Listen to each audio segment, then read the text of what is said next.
Soch to'kilish turlari juda ham har xil. Ularning sababini aniqlaymiz. Soch to'kilib, peshonangiz kattalashishi. Bu birinchidan gormonalniz bo'y bo'lishi mumkin, stress bo'lishi mumkin va tug'ruqdan keyingi vitaminlarning kamayishi bo'lishi mumkin. Aynan shu ikki chetdan to'kilishi, bu prichoskani qattiq qilishingiz, defitsit bo'lishi va ukladka qilayotganda noto'g'ri issiqlik rejimini ishlatishingiz.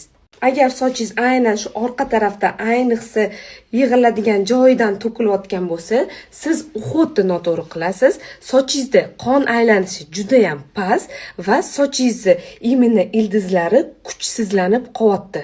Sochingizni qalinligi yo'qolib, siyrak bo'lib, har xil taraflardan to'kilayotgan bo'lsa, demak sizda anemiya boshlangan. Buni sababi tez ozish yoki dietalar ham bo'lishi mumkin.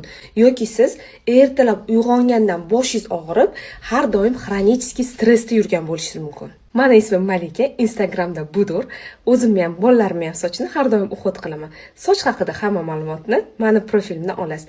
Buni esa saqlanib qo'ying, bo'lmasa yo'qotib qo'yasiz.